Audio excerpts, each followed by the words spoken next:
It was a frightful, frost-covered day, and my old coat failed to keep the cold at bay. I was concerned but strangely calm.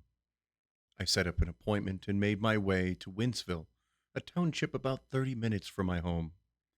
Later, others would ask why I didn't go to the emergency room. The answer was simple. I didn't think it was an emergency. I parked my car, slid from my seat, and was greeted by a cold wind against my cheek. It was already difficult to breathe, and it became more challenging through my chattering teeth.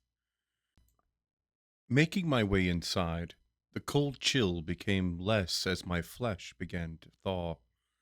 I was met by a nurse and taken back to an office to hear my tale and run the typical tests.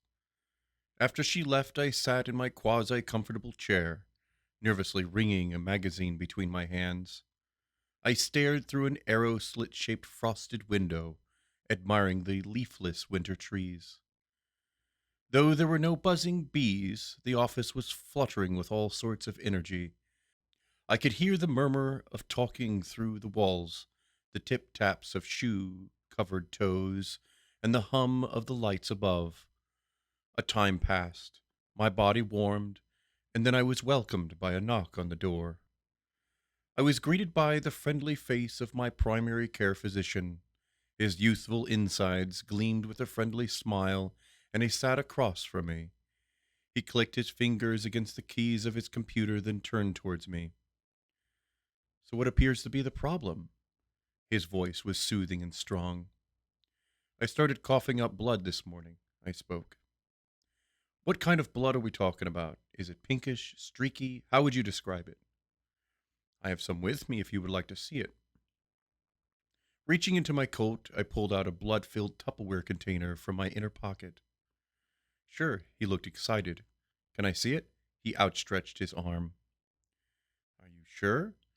I was surprised he wanted to hold the Tupperware container in his hand. "Yeah, let me take a closer look." He accepted the container and tilted it from side to side. He watched the blood slide from one corner to the other. "We need to get you in for an X-ray. I bet this is pneumonia. I'm going to send you next door to get some tests. I'm sending you home with some steroids and a Z-Pack." We shook hands and I went on my way. He sent me for an X-ray next door. I collected my belongings and stepped outside. A blast of cold air reminded me how terrible the winter was as it tore through my coat and clothes. I pulled my arms across my chest and headed into the hospital. Stepping inside felt good, and I looked around at its interesting decor. It looked like an old craft store was turned into a hospital. It was strange, to say the least.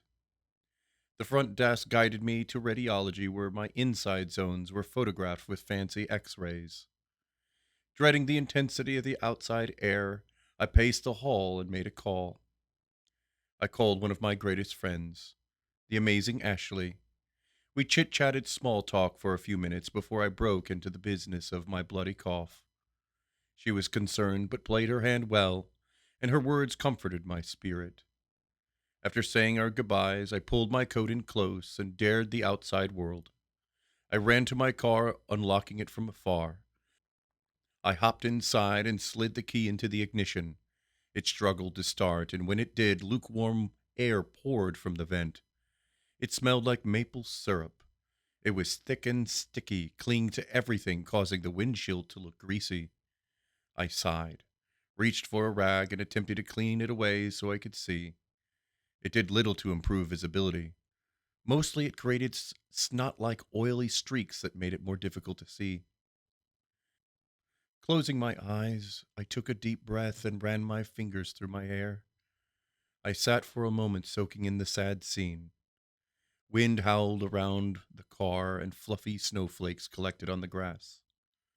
It took me a few moments to recollect my cool, but once I did, I clicked my seatbelt into place, pressed play, and pulled away.